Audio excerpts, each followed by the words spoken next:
자, 안녕하세요, 여러분. 부룡입니다. 자, 6월 1일 목요일 부동산 노포 시간 시작됐는데요. 매주마다 부동산 얘기가 끊임없이 나오고 있는 중이고, 이번에도 역시 부동산 시장이 살아난다, 바닥을 다지나 이런 얘기가 상당히 많이 나오고 있죠. 자, 그래서 여러분들이 아마 부동산 전문가들을 통해서 이런 정보, 저런 정보를 받으실 거라는 생각을 해봅니다. 하지만 이제 저 같은 경우는 특정 정보에 관련된 이야기보다는 제 경험을 필두로 해서 여러분들한테 좀 주의해야 될 사항, 이런 부분들을 조금 이야기를 하는 게 맞지 않을까라는 생각을 항상 많이 하기 때문에 오늘도 역시 마찬가지로 그런 이야기를 위주로 한번 이야기를 좀 해보려고 합니다. 일단은 요즘에 온기가 도는 부동산 시장, 최근에 이제 많은 유튜버들이 부동산 시장이 좋아지고 있다라는 얘기를 하고 있죠. 자, 그런데 한 번쯤 여러분이 생각해 보실 필요가 있을 것 같습니다. 시장이 좋지 않을 때 좋아질 것이다라고 얘기할 수 있었던 사람, 그 다음에 그렇게 얘기한 사람은 과연 몇이나 될까? 결국 여러분들이 정보를 받고 있는 저를 포함한 모든 유튜버들 또는 부동산 전문가라고 하는 분들을 자세히 보게 되면 그때 상황을 가지고 이야기를 할 뿐 미래 상황을 제대로 정확하게 전달하기는 사실 어렵다라는 거를 여러분들이 인지를 하고 계셔야 되겠죠. 그래야지 저희 같은 사람들이 하는 얘기들을 무작정 받아들이지 않고 여러분들이 선별해서 받아들일 수 있어야 된다는 얘기를 계속 제가 많이 해왔던 건데, 어쨌든 지금 현재 상황으로는 온기가 돌고 있는 것이 맞습니다. 그 부분을 가지고 온기가 돕니다, 그러니까 이렇게 해야 됩니다, 이런 식의 얘기들을 또다시 하기 시작하는데, 이는 지금 시장 환경을 보고 난 다음에 얘기를 하는 것일 뿐 미래에 대해서 여러분들의 투자에 대해서 책임져 주는 것은 분명히 아니다.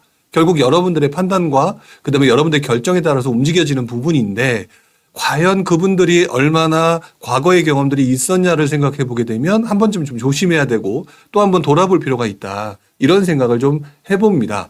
자, 그래서 그 부분들을 가지고 주의해야 될 부분이 무엇인가 얘기를 해보겠습니다. 투자를 지금 당장 해야 되겠다는 생각을 가지고 이 영상, 이 라이브 방송을 보시는 분들 입장에서는 별로 좋은 얘기가 아닐 수도 있거나 마음에 들지 않는 이야기일 수도 있다. 하지만 그렇다고 해도 원래 쓴 이야기, 몸에 더 좋은 법이라는 얘기가 있죠. 그것처럼 그 부분에 대한 얘기를 좀 해드려야 될 것 같고요. 또 누군가는 준비를 하고 유심히 지켜보고 있지만 지금 현재 온기가 도는 이 시장에서 바로 직전에 투자의 그 욕심 때문에 지금 굉장히 많이 힘드신 분들도 분명히 존재하고 있죠. 그때의 부분을 되돌아보면서 와신상담할 수 있는, 생각해 볼 필요가 있을 것 같습니다. 지금 보니까 뿅뿅뿅님, 취득세가 아직 안 풀려서 못 사겠어요 라고 얘기를 하고 있죠. 지금 사시는 분들은 취득세 내고 그냥 사시나요? 라고 얘기를 하셨는데, 제가 항상 여러 번 얘기하는 내용 중에 하나가 다주택자가 모든 집을 살 것이라고 생각하는 부분들은 좀 조심하셔야 돼요. 지금은 다주택자들은 거의 움직이지 못하는 시장, 말 그대로 다주택자들이 비싼 취득세 내고 사신다? 그거는 베팅하는 거기 때문에 약간 도박과와 같은 부분이 있고, 현재 일어나는 현상들을 보게 되면은 대부분 실수요자들이거나 상급지 갈아타기로 움직이시는 분들이 움직이는 모습이라는 거, 그리고 지금 현재 반등장 또는 온기가 도는 부동산 시장이라고 하지만 직전에 급격히 떨어졌기 때문에 가격이 급등하는 또는 상승하는 모습이 아니라 회복되는 모습이라는 거, 회복되는 모습이라고 하는 부분들은 한 번쯤 생각해 볼 필요가 있겠죠? 자, 그렇다면 부동산 시장이 살아난다라고 하는 것들을 다주택자와 실수요자분들 생각을 해봤을 때 아직 다주택자들이 살 수 있는 환경이 완벽하게 만들어진 것은 아니다. 그런데 그것들을 정확히 파악을 하지 못하고 비교를 하게 되면 또다시 조급해지는 상황이 발생하겠죠. 다주택자들 같은 경우는. 자, 그 부분에 대한 얘기도 조금 얘기를 해야 될 것 같습니다. 지금 뿅뿅뿅님 얘기도 했었는데, 마로님도 온기가 돌고 있다는 것이 제가 살고 있는 지역은 예외인 것 같아요 라고 얘기를 하셨죠. 결국 지금 내가 살고 있는 지역이라고 하는 부분은 나를 기준으로 보고 있는 거잖아요. 근데 한번 뒤로 물러나서 한번 생각해 보시기 바랍니다. 내가 살고 있는 곳, 대다수가 좋아하는 지역인지, 그리고 그 지역에 있는 물건 가격이 직전에 비해서 많이 떨어져가지고 사람들이 그 금매를 잡으려고 하는 사람들의 수요가 늘어나고 있는지, 늘어나지 않고 있다라고 한다면, 또는 지역적으로 조금 떨어져 있다라고 한다면 내가 원하는 방향성, 내 집이 팔리고 우리 동네가 좀 살아난다는 느낌이 드는 것은 먼저 A급이라고 말하는 지역부터 움직임이 시작돼서 번져나가는 과정, 시간이라는 게 존재하겠죠. 이것들을 주관적으로 생각하면 내 거는 왜 이렇게 될까라고 생각할 수 있겠지만, 이것들을 객관화시키게 되게 되면은 이 흐름은 자연스럽게 우리 쪽에 넘어온다. 다만 그것들의 환경이 속도가 빨라질 것이냐, 느려질 것이냐, 아니면 멈출 것이냐라고 하는 것들은 지금 같은 경우는 정부 정책에 달려 있겠죠. 자, 이런 부분들을 생각하면서 판단을 하시는 게 조금 더 좋지 않을까라는 생각을 해봅니다. 자, 지난주 시장 분위기를 한번 보도록 하겠습니다. 예전에는 회복된다, 강남부터 이런 얘기가 진행되고 있는데 지난주 같은 경우는 바닥을 다지나라는 얘기가 먼저 나오고 있습니다. 1년 만에 하락된 거래보다 상승 거래가 많아지고 있다라는 얘기가 나오고 있고요. 역시 두 번째 기사를 보게 되면 분양가가 오르고 있는데 완판, 집값 바닥 쳤나 이런 얘기들도 나오고 있습니다. 강남 불패, 강남 3구 아파트가 상승폭이 커졌다라는 얘기도 나오고 있죠.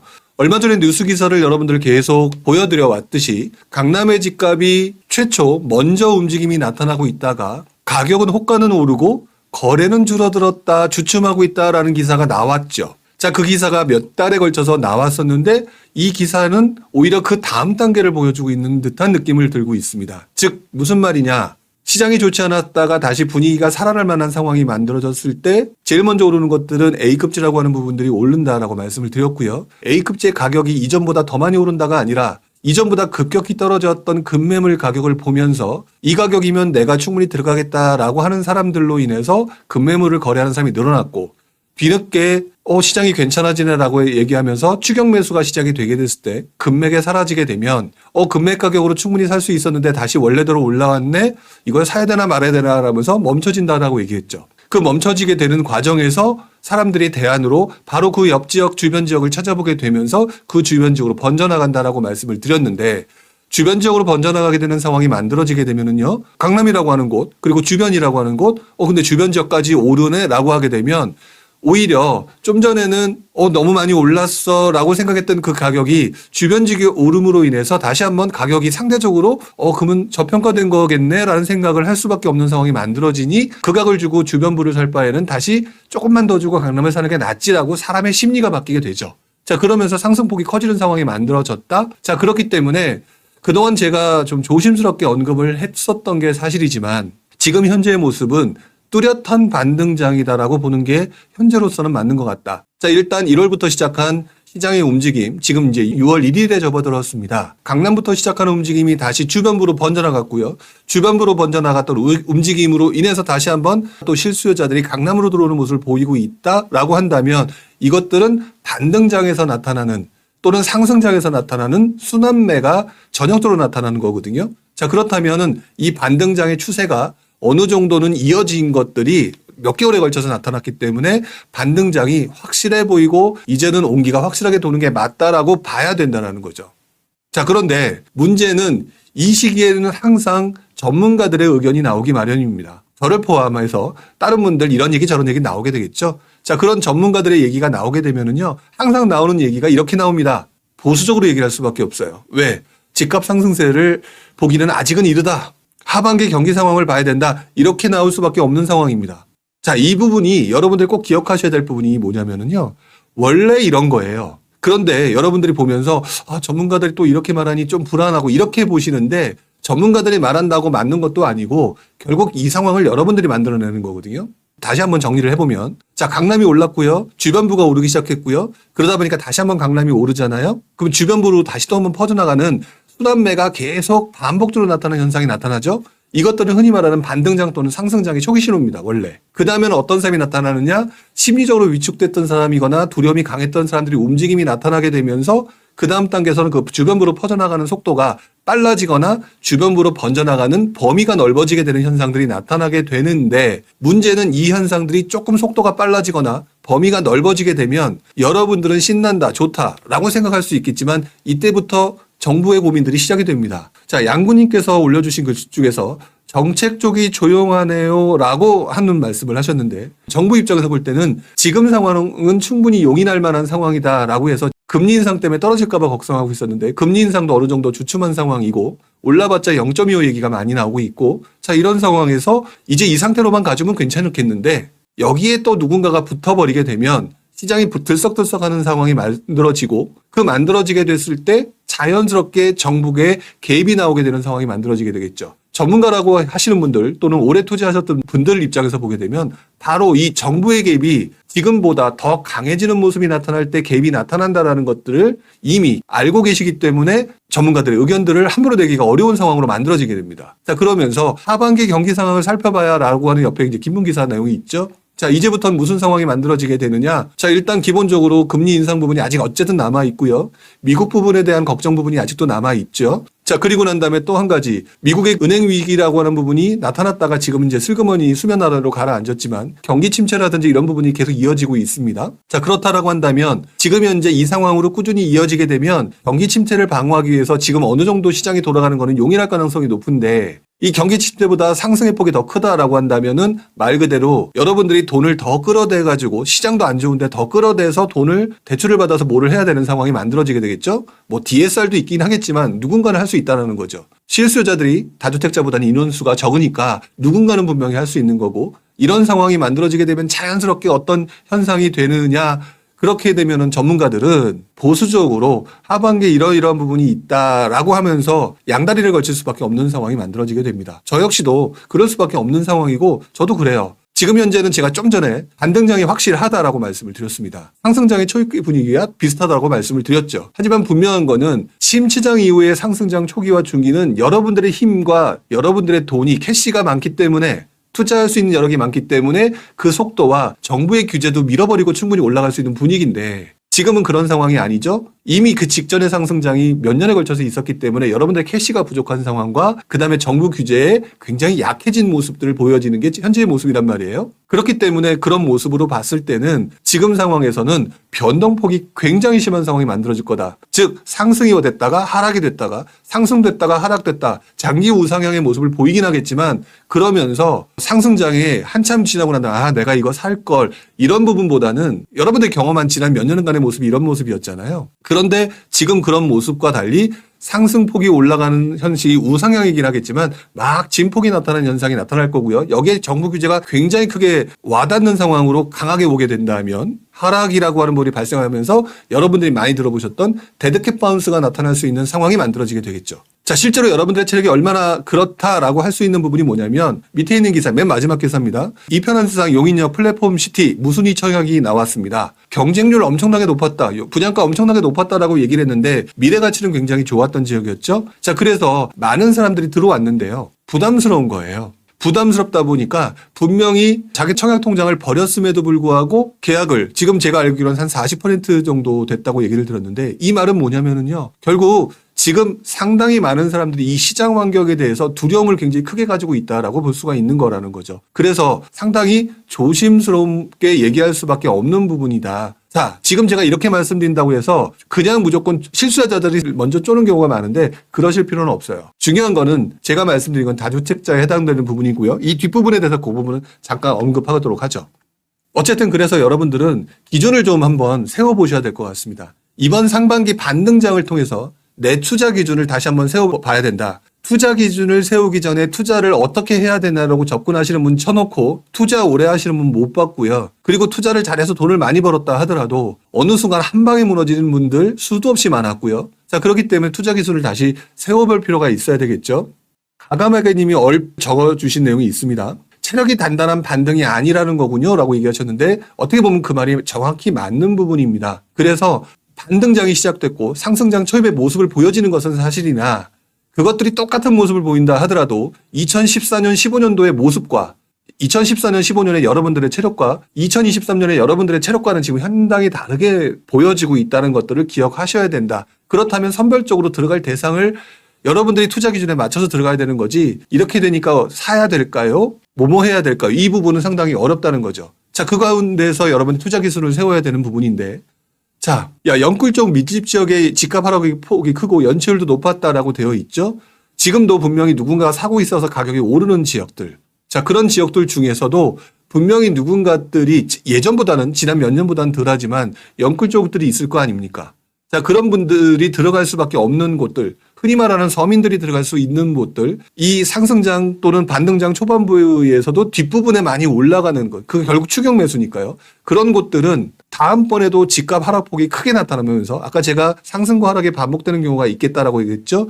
그리고 연체율도 높았다. 결국 체력이 안 된다는 부분이니까 여러분들이 그런 경우에 지금 당장 다주택자이다라고 얘기하게 되면 움직일 필요가 없이 어느 정도 규제가 또다시 모두 완화해주고 모두 완화해주고 하는 상황에서 집값 하락폭이 큰 지역들 이런 곳들의 금매를 잡는 것들이 맞는다라고 저는 항상 얘기를 하는데 그러면 그게 지금일까요? 조금 더 있다가 나타나는 현상일까요? 라고 생각을 해보게 되면 이따 나타나는 현상이 만들어질 때 들어가는 거기 때문에 다주택자들은 너무 조급해할 이유가 하나도 없다라는 거예요. 자, 꿈틀대는 집값, 시총 상위 50개 아파트 매매 가격 상승 전환, 결국 A급 아파트가 좋다는 얘기죠. 강남 4호부터 주택 거래가 회복되고 실수요자 매수익이 나오기 시작하고 자, 금리 인상을 멈추니까 매매가 전세 가격 상승한다라고 얘기가 나오고 있죠.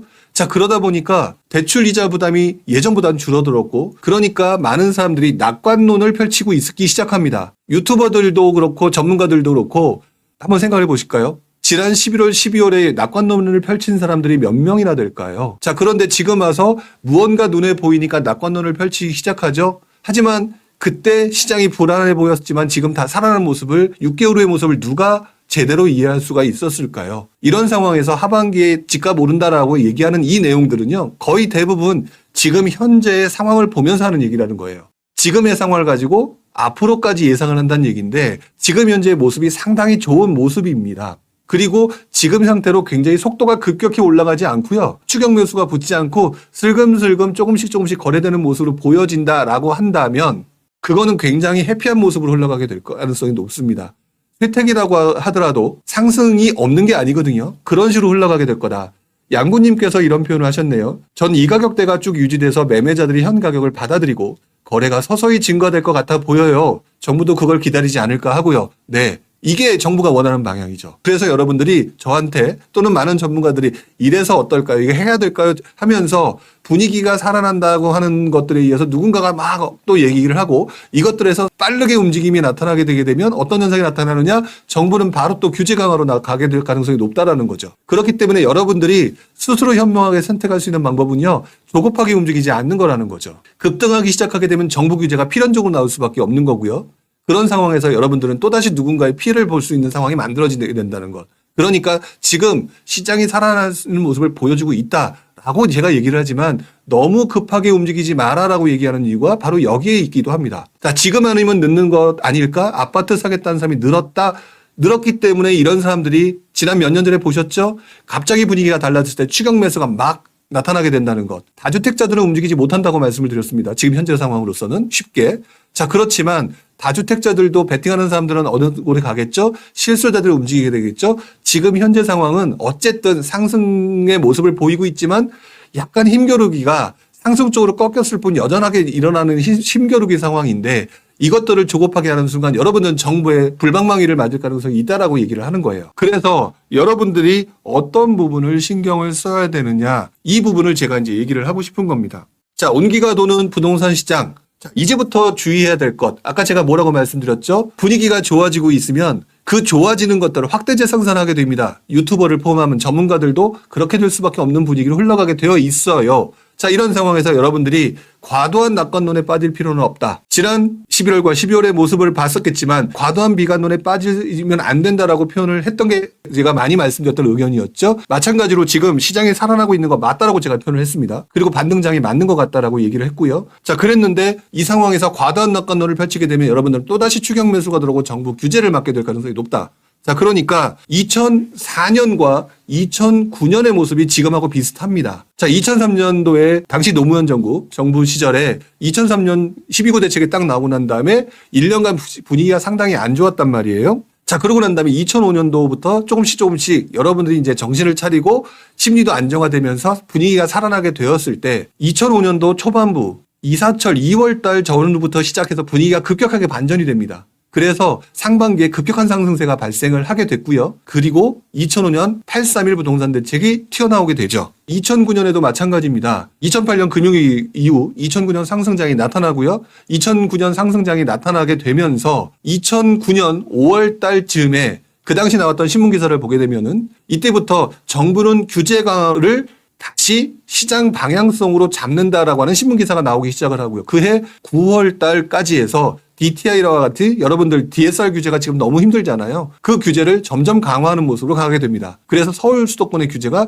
굉장히 강화돼 있었었죠. 자, 그렇기 때문에 지금 현재 저 같은 경우는 과도한 낙관론, 이제부터 시작해서는 분명히 많은 사람들이 온기가 도는 부동산 시장을 보면서 지금을 기준으로 굉장히 좋게 표현하기만 할 것이다. 하지만 오래된 경험으로 봤을 때 말씀을 드리자면 그것은 맞는데 그것은 현재의 모습일 뿐 정부가 뒤통수를 때릴 불방망이를 가지게 될지 쥐게 될지 안 쥐게 될지 아무도 모른다. 그렇기 때문에 과도한 낙관론보다는 여러분들이 체력 관리에 좀 더 집중을 하는 게 맞는 것 같다라고 생각이 듭니다. 물론 현재로서는 규제 강화 부분은 쉽지 않을 거라고 봐요. 왜? 경기도 침체되고 있고요. 어떤 분이 위에서 표현하셨는데 세수 문제도 있어요. 그래서 현재로서는 규제 강화라고 하는 부분이 너무 우려할 만한 상황까지는 아니라고 보여집니다만 그래도 이런 상황이 있었다라는 것들을 항상 말씀을 드리는 거예요. 자, 그 다음에 한 가지 제가 부탁드리고 싶은 내용 중에 하나가 여러분 혹시 프레임이라는 얘기 들어보셨습니까?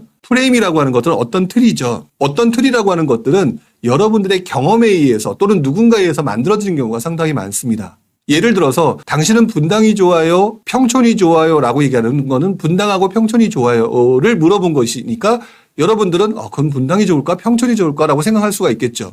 근데 누군가가 왜 분당과 평촌을 얘기하느냐? 과천을 얘기하면 어때? 과천도 좋잖아. 이렇게 얘기하게 되면 이게 프레임을 깨는 거거든요. 자, 그런데 투자자라면 이렇게 생각을 다르게 가야 되는데 여러분들이 한 가지 프레임에 사로잡혀 있는 것들이 하나가 있습니다. 첫 번째, 그러니까 가장 큰 프레임이 뭐냐면 상급지 이동이란 프레임이에요. 상급지 이동이 맞지 않느냐 생각하실 수가 있는데 장기간 투자를 하는 데 있어서는 상급지로 가야 된다. 여러분들 보면 질문 중에 상당히 많은 질문이 상급지로 가고 싶어 하는 거거든요. 그래서 장기적으로 보게 되면 상급지로 가야 된다는 거는 정답이 틀림이 없어요. 자, 그런데 여러분들 중에 상당수는 또 이런 부분이 있습니다. 상급지로 가야 된다는 게 주변 사람들한테 나한테 뭔가 보여주고 싶은 나 이런 데 살아. 라고 하는 부분과 상급지로 가니까 상급지가 오르더라. 그러니까 상급지로 가야 되는데 단타로 접근하겠다라고 생각하시는 분들이 여전히 남아 있어요. 자, 그런데 지난장의 모습을 보게 되면은요, 이 상급지의 프레임이 어느 순간 깨지는 상황이 만들어집니다. 즉, 투자를 할 때 상급지 투자하는 게 별로 도움이 안 되는 상황이 만들어진다는 거죠. 장기 투자는 100% 맞습니다. 자, 그런데 단기 투자와 중기 투자에 있어서 굉장히 안 좋은 상황이 만들어지는 경우가 있는데요. 이 경우가 언제였느냐라고 말씀을 드리면 여러분들이 상급지, 경험에 입각해서 지금 상급지로 이동하고 강남을 가겠다, 어디를 가겠다 이렇게 표현하시면서 자꾸 질문하시는 거는 지난 몇 년간의 모습들이 상급지가 훨씬 더 안정적인 모습을 보였기 때문이면 충분하거든요. 그래서 상급지 들어가면 올라갈 것이라고 생각하시는 경우가 많은데 이 부분이 여지없이 깨졌던 시기가 한 번 있었습니다. 언제냐? 침체장 직후였어요. 상급지로 넘어가려고 했거든요. 근데 상급지는 워낙 많이 올랐습니다. 그리고 실제로 침체하다가 다시 움직이면 상급지가 뛰는 거는 맞아요. 그런데 문제는 들어갈 돈이 없다 보니까 들어갈 사람도 없고 많지도 않고 그래서 변동성이 심하기 때문에 단기와 중기 투자가 맞지가 않아요. 장기로 보면 괜찮다고 했지만 근데 이 시점에 공급은 줄어들고요. 집값은 계속 떨어지는 모습을 보이다 보니까 전세갭이 붙으면서 매매 가격이 상승하는 상황이 만들어질 때까지 전세가 붙어버리는 상황이 만들어지게 되겠죠. 이러면서 당시에 어떤 일들이 일어났냐를 말씀을 드리면 2010년대부터 2014년 사이에 가장 높은 수익률을 보여줬던 지역은 강남이 아니라요. 오히려 중급지였습니다. 왜?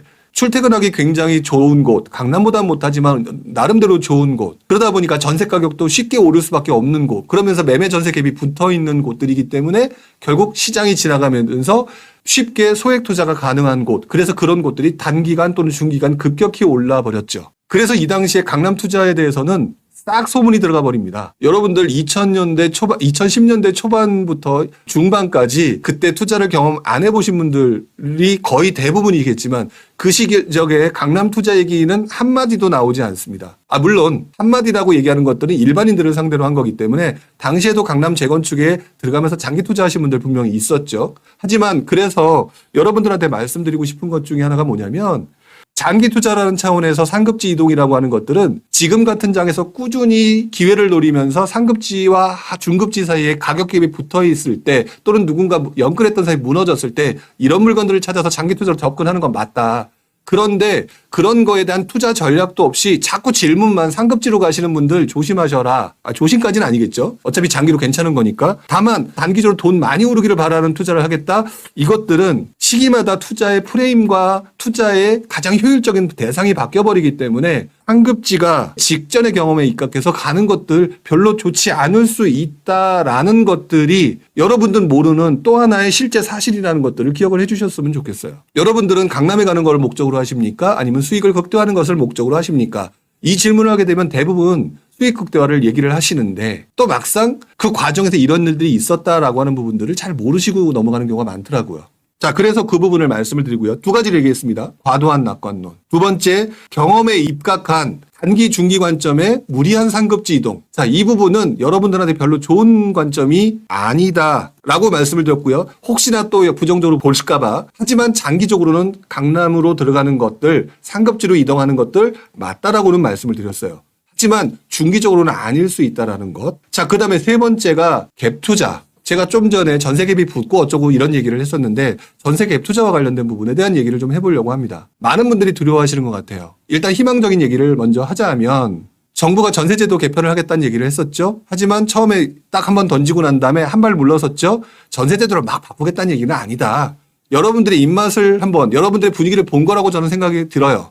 자, 그렇기 때문에 전세라고 하는 제도가 쉽사리 변할 수 있는 제도가 아니다. 그렇기 때문에 전세 갭 투자라고 하는 부분들이 쉽게 무너지거나 사라질 만한 정책이 분명히 아니다라는 것들을 말씀을 드립니다.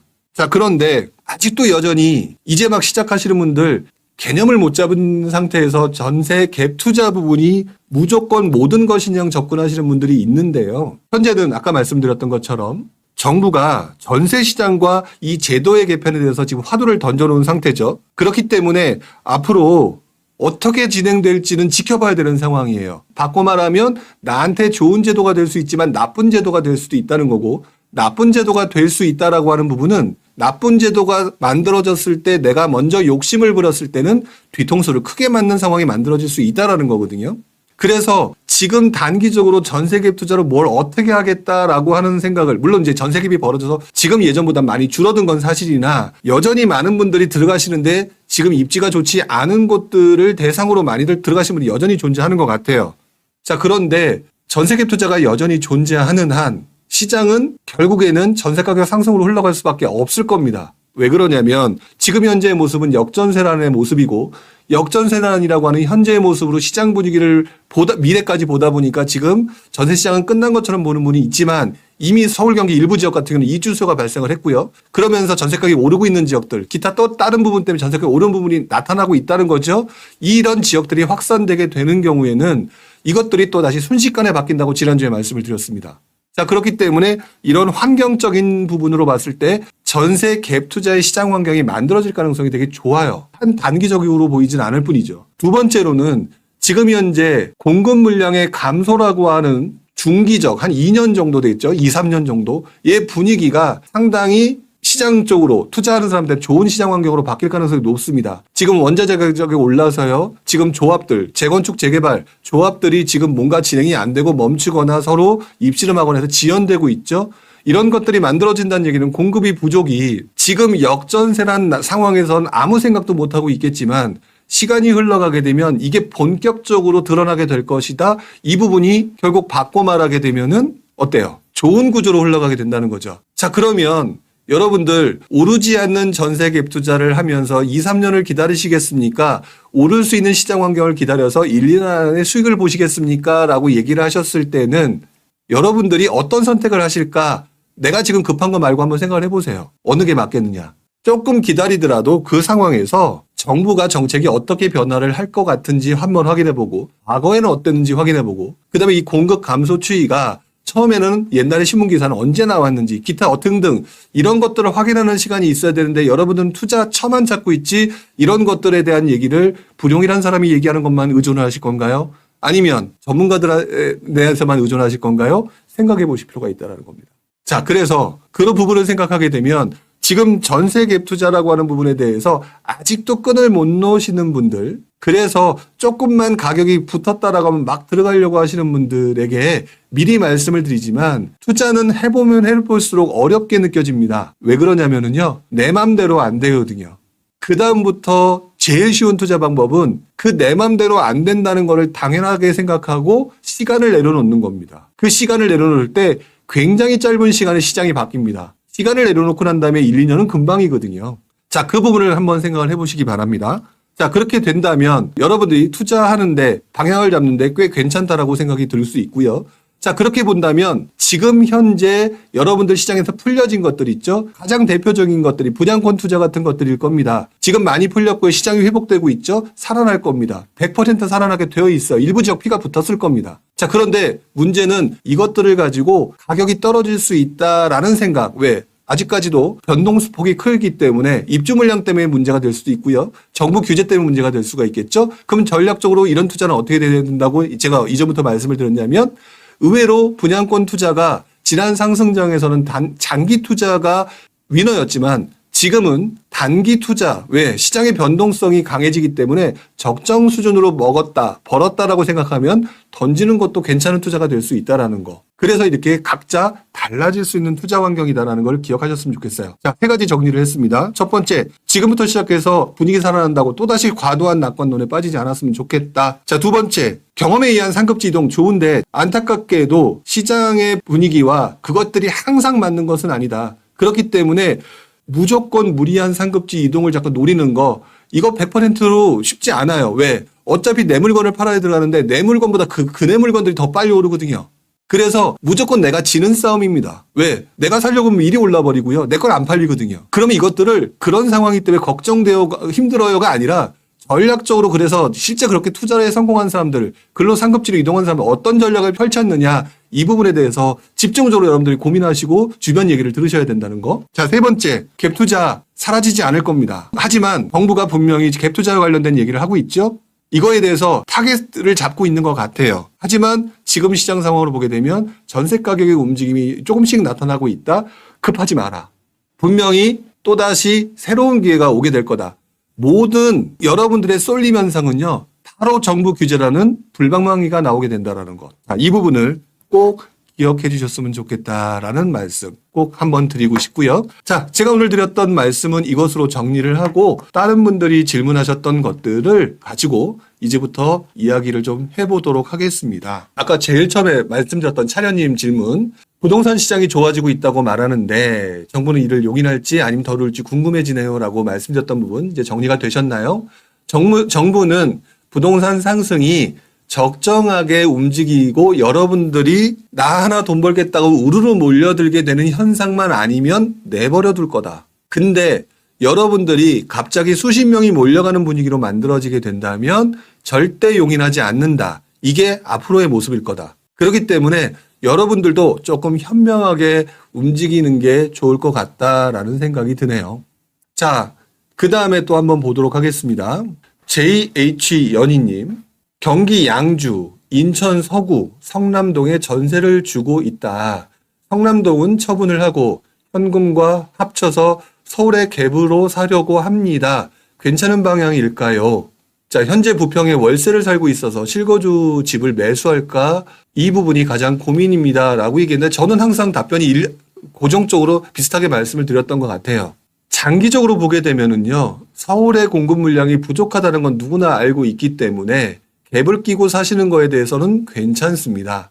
자, 그런데 한번 생각을 해볼 필요가 있겠죠? 서울에 집을 사는데 지금 전세와 매매의 차이가 많이 벌어져 있는 상황에서 들어가는 돈이 상당히 많을 것 같다는 생각이 들고요. 서울의 여러 가지 공급 부족으로 전세 가격이 오를 수밖에 없는 상황이 만들어지게 되면 나중에 또 전세 갭이 붙겠죠. 그렇다면 나한테 효율적인 투자가 뭘까? 라고 생각해 볼 수가 있을 겁니다. 지금은 한 5억이 들어가야 되는데 뭐 그때는 한 3억이 들어갈 수도 있다라는 거죠.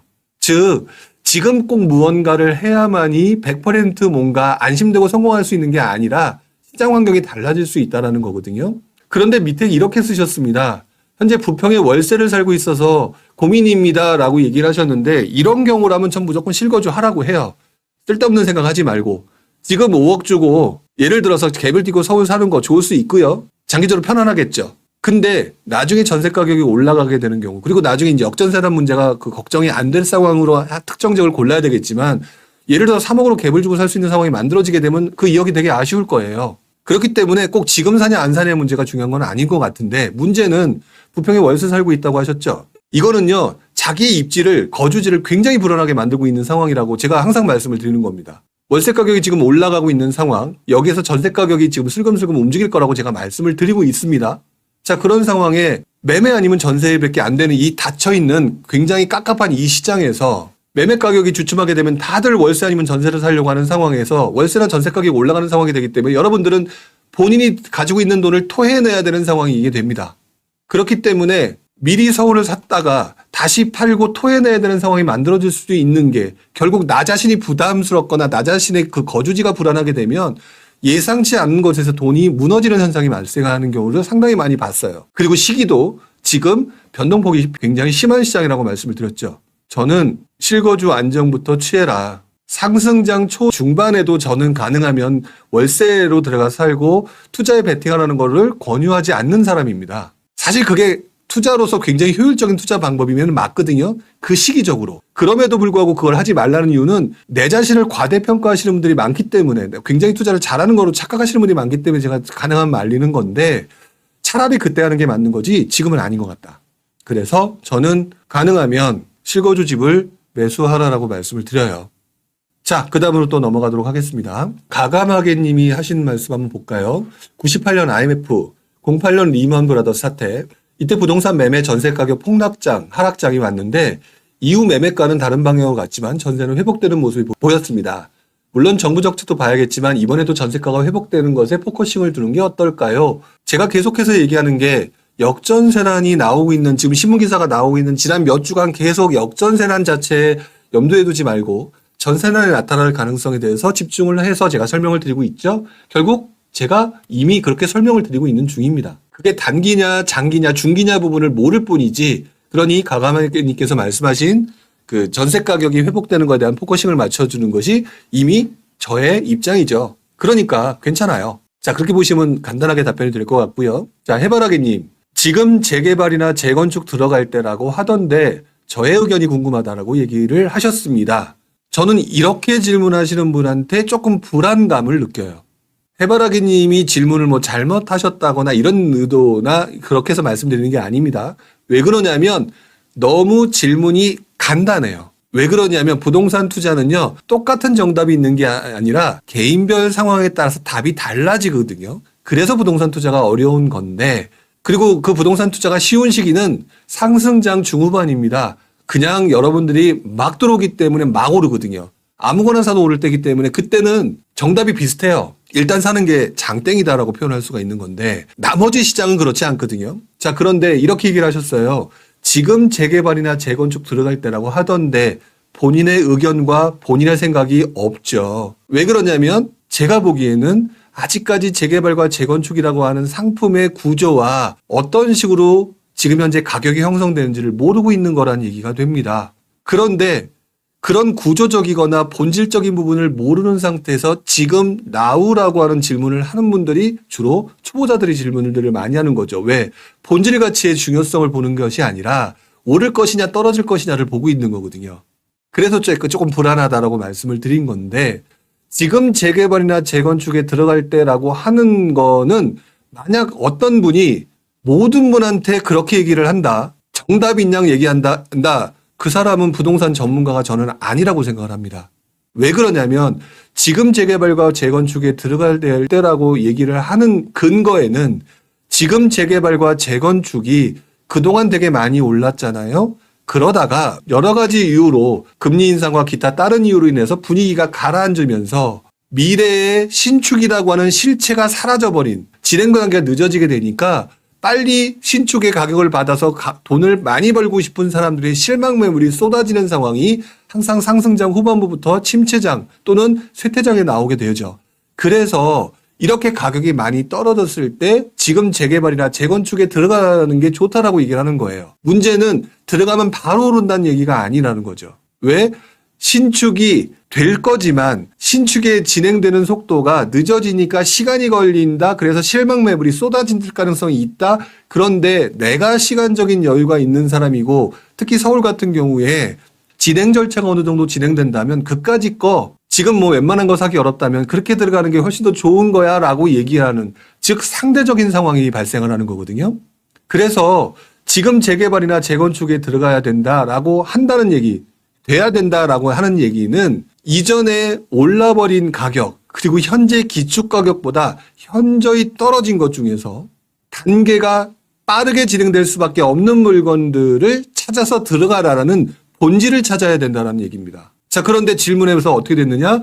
재개발과 재건축이라고 퉁쳐버렸어요. 그러면 예를 들어서 누군가가 나는 돈이 없으니까 초기 재개발 가야지라고 생각하시는 분들한테 지금 재개발이나 재건축 들어가야 될 때라고 얘기한 누군가의 의견이 이 사람한테는, 초보자한테는 엄청난 독이 된다라는 거죠. 왜? 진행 단계가 초기는 제대로 안 되거든요. 이런 경우에. 자, 그래서 저의 의견이 궁금하다라고 얘기했는데요. 저의 의견은 중요한 게 아닙니다. 중요한 거는 재개발과 재건축의 본질은 향후 미래에 달성될 수 있는 신축의 가치에 주변 신축 가격이 되겠죠. 그 가격보다 현저하게 벌어져 있는 가격 갭을 내가 먹을 수 있느냐 없느냐, 그리고 그 먹을 수 있는 가격 갭을 신축 아파트가 10억인데 이것저것 다 해서 한 7억이다. 많이 떨어져서 7억 정도 됐다. 3억을 먹을 수 있는데 문제는 이거에 대한 진행 속도가 빠르면 빠른 기간 안에 3억을 먹을 수 있는 거고 길면 길수록 덜 먹거나 못 먹게 되는 거죠. 사실상 여러분들이 아주 잘 알고 계신 한남 뉴타운 같은 경우가 가장 대표적인 사례인데 너무 좋죠. 무슨 문제가 있었나요? 저 진안장 투자할 때 2007년, 2008년도 때 정말 많은 분들이 저한테도 질문했던 상황이 한남 뉴타운 어때요? 였습니다. 근데 지금 됐나요? 이제서야 움직이고 있죠. 며칠 전에 신문기사 나온 걸 저도 봤는데 한남 뉴타운 자체는 엄청나게 좋은 본질인데 문제는 재개발과 재건축, 재개발이라는 본질에 있어서 진행 속도라는, 그래서 그 가치를 발현시킬 수 있는 그 구간이 사라져버렸던 물건들이 그만큼 힘들었던 거예요. 그래서 조금 질문이 단편함에도 불구하고 답변을 제대로 못 드렸는데 지금 재개발과 재건축에 들어갈 때라고 하는 부분은 맞는 얘기면 틀림이 없으나 진행 속도와 그 다음에 신축과의 가격차를 보고 대상 물건을 선정하는 것이 더 중요한 거다. 이렇게 말씀을 좀 드리고 싶어요. 자, 어느 정도 이해가 되셨나 모르겠네요. 또 누군가는 뒤에서 답 안 한다라고 또 쓰신 것 같은데 글쎄요. 투자를 제대로 해보신 분이라면 아실 거라고 생각이 합니다. 자, 다음번 또 한번 보도록 할게요. 자, 나동이님, 2014년도보다 지금이 체력이 더 좋지 않을까요? 엄청난 규제 강화, DSR, 소득 증가 등이라고 표현을 해주셨는데 체력이라고 하는 것들은 여러분들의 체력입니다. 여러분들의 체력이라고 하는 부분들을 판단하는 데 있어서는 여러 가지 이유가 있죠. 근데 사실상 체력이 좋지 않다는 거를 2014년과 비교할 부분은 아닌 것 같아요. 중요한 거는 직전에 여러분들이 집을 되게 많이 샀느냐 안 샀느냐예요. 그래서 투자할 수 있는 여력이 있느냐 없느냐죠. 그렇기 때문에 체력이 좋지 않을까요? 라고 하는 부분에 대해서는 정답이 없는 것 같고요. 중요한 것은 항상 있는 힘껏 쓰고 난 다음에 마라톤을 할 때 출발선에서, 즉 침체장이죠. 출발선에 달릴 때가 가장 힘이 센 거고 그 다음에 한 30km 달리고 난 다음에가 가장 힘든 법입니다. 그렇기 때문에 그 부분을 의미하는 거라고 얘기를 하는 게 맞지 않을까 이렇게 저는 생각이 들어요. 자, 은혜수님이 말씀하신 것 중에 전세 반환 대출 얘기가 하셨죠. 전세 반환 대출은 DSR 규제 완화 곧 나오지 않을까요? 올 8월 역전세 엄청 나온다고 하던데 라고 얘기하는데 마침 제가 여러분들한테 너무 똑같은 얘기만 할 것 같아서 준비했다가 했던 부분이 있었는데 미리 말씀을 좀 드리면은 예전에 지난주에도 잠깐 언급을 했었는데 지난장에도요 역전세란이 있었을 때 집주인한테 자금 융통을 해줄 수 있는 그 대출 규제 강화 상태에서 풀어주는 모습들이 있었습니다. 그래서 저 역시도 역전세란이라고 하는 얘기가 계속 강하고 올 하반기에 어느 특정 지역에 입주 물량들이 많이 몰리면서 시장 불안 요인들이 좀 있긴 있죠. 자, 그런 부분들이 있다라고 한다면 자연스럽게 규제 완화가 나올 가능성이 있어요. 정부가 예전에도 했었다. 정부도 예전에 했었기 때문에 이 부분은 한여름이 되겠죠. 한 8월 달쯤 됐는데도 이 역전세라는 부분이 다른 지역의 회복 속도가 어느 정도 완화가 되지 않는다면 규제 완화가 나올 가능성이 좀 높을 것 같다라는 생각이 들어요. 그 뒤로 더 넘어가도록 하겠습니다. 뿅뿅뿅님, 09년 상승장에는 취득세 규제가 있었나요? 자, 취득세 규제는요, 09년 상승장이 아니라 지난장 후반부 상승장 급등장이었던 2006, 7, 8년도 그 당시에 이미 취득세 규제가 있었습니다. 그러다가 나중에 풀리게 된 거기 때문에 취득세 규제는 집값이 상승하게 되면 항상 있죠. 그러니까 그때랑 비슷하다고 보시면 될 것 같아요. 자, 그 다음에 또 한번 보도록 하겠습니다. 자, 이해수더님 거 한번 잠깐 볼까요? 사위분 거를 질문하셨네요. 사위보단 따님이시겠죠? 아무래도 봉담자이. 자, 뭐 어떤 특정 아파트가 좋고 안 좋고 부분은 말씀을 드릴 수가 없는데 신혼특공으로 당첨돼서 올 10월 말 입주다. 형편이 안 돼서 포기한다라고 하는데 글쎄요. 이렇게 말씀을 좀 드리고 싶습니다. 솔직히 말씀을 드리면 지역적으로는 상급지와 중급지와 하급지로 나눈다고 했을 때는 글쎄요. 물론 서울과 수도권 내에서 얘기를 하는 겁니다. 엄청난 상급지는 아니죠. 분당이나 과천같이. 그 다음 단계라고 볼 만한 뭐 수원이라든지 기타 다른 지역들에 비해서도 조금 애매하죠. 자, 그래서 약간 급지가 좋지는 않습니다. 급지가 좋지 않기 때문에 상급지, 하급지, 중급지 얘기를 했을 때 하급지를 그럼 투자하지 말아야 될 것이야 라고 생각하는 분들도 상당히 많기는 해요. 그런데 저는 개인적으로 거주의 안정성이라고 하는 부분들을 꼭 중요시 여기는 입장이에요. 올 10월 말에 입주인데 형편이 안 돼서 포기한대요 라고 얘기를 하셨는데 부동산 투자 처음 하셨던 분 쳐놓고 형편이 돼서 투자하시는 분들은 없을 것 같습니다. 또는 형편이 안 되기 때문에 거주를 자가를 안 하시는 것들은 저는 좀 그런 것 같아요. 저는 솔직히 말씀을 드리면 꾸준히 공부를 하셔서 점점 상급지로 이동하려는 노력이 이어질 수만 있다면 저는 그 자체가 좋든 나쁜든 간에 형편이 얼마나 안 되시는지 모르겠지만 저는 하는 게 맞다. 하게 되면 부동산을 보는 눈이 달라집니다. 저의 경험을 말씀을 드리면은요.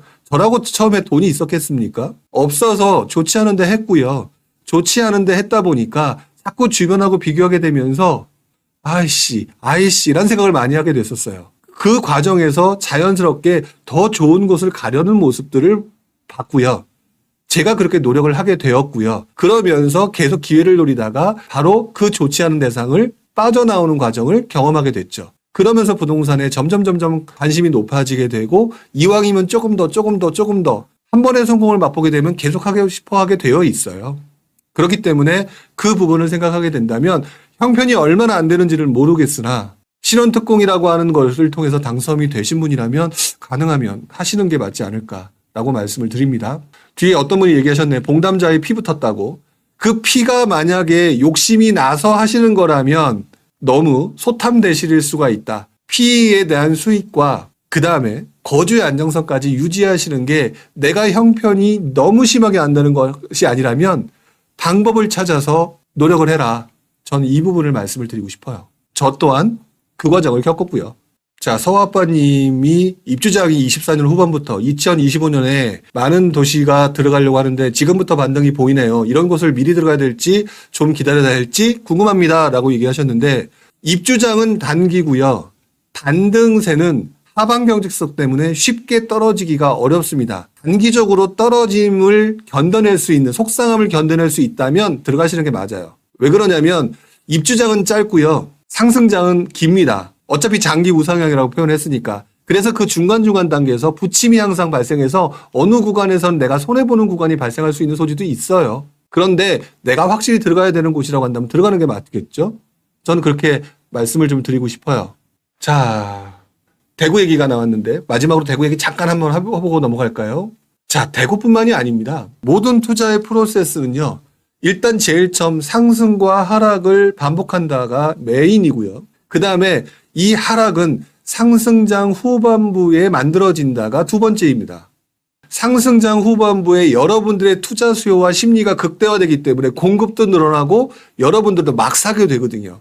그렇기 때문에 필연적으로 여러분들의 욕심과 건설사의 욕심이 같이 맞물리면서 어차피 내가 들어가 살 집이 아니었기 때문에 결국 매도해야 되는 상황인데 그 시점쯤 되게 되면은 매수보다 매도가 많아지는 상황이 만들어지는 거는 결국 상승장 후반부가 되겠죠. 상승이 한참 진행됐을 때. 그리고 난 다음에 다시 하락이 반복돼서 올라가는 시기는 어떻게 되냐면 그 상승장 후반부에 늘어났던 그래서 침체에 빠졌던 그 공급 물량들이 떨어지게 그러니까 사라지게 되는 상황이 만들어져야 된다는 게 세 번째예요. 그리고 네 번째가 뭐냐면 그럼에도 불구하고 여러분들은 또다시 몇 년간 시장이 꺾이는 거를 봤기 때문에 심리가 위축돼서 도저히 움직이지 못하는 상황이 만들어집니다. 이때 네 번째 잃었던 그래서 이거 가만히 놔두면 안 된다라고 판단되는 정부가 이때쯤 돼서 집사라고 하는 그 지역을 대상으로 할 수도 있고 뭐 지방장, 서울장, 수도권장 마찬가지겠지만 이런 지역들을 대상으로 집을 사라고 하는 정책들을 묘하게 만들어냅니다. 예를 들어서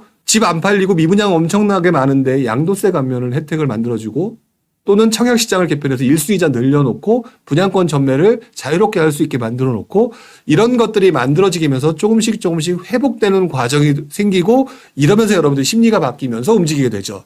그러면 지금 현재 대구의 분위기를 뭘로 봐야 되느냐라고 얘기를 하게 되면 지금 4단계를 말씀을 드렸잖아요. 앞에 있는 2단계입니다. 두 번째 단계라고 봐야 되겠죠. 결국 지난번에 늘어났던 공급 물량과 여러분들이 단기 투 수익을 노리려고 접근했던 과정에서 접근했던 물량들 이것들이 매도로 쏟아져 나오는 상황과 이제 앞으로 늘어나는 공급 물량이 맞물리면서 이것들이 더 커지는 상황이 만들어지는 것 같아요.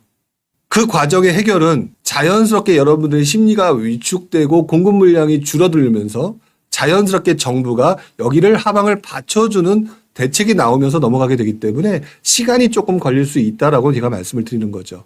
자, 이 부분을 생각하시면서 생각하고 접근하시는 게 조금 맞아 보입니다. 꼭 대구뿐만 아니라 다른 지역, 지방 다른 지역도 마찬가지라고 말씀을 드려야 될 것 같아요. 자, 오늘은 그래서 이야기를 여기까지 하도록 하고요. 유튜브에서 하는 얘기보다 더 깊숙한 얘기를 듣고 싶다라고 얘기하게 된다면 지금 위에 보이는 밴드방이라고 하는 이쪽을 한번 카페에 들어오셔서 한번 확인해 보시는 것도 좋을 것 같다라는 생각을 합니다. 자, 여러분들 오늘 고생하셨고요. 또 다음 주에는 저도 어떤 이야기를 가지고 여러분들한테 해야 될지 또 이제 찾아서 여러분들과 함께 이야기를 해보도록 하겠습니다. 자, 오늘 다시 한번 감사드리고요. 나가시기 전에 좋아요 꼭 눌러주세요. 고맙습니다.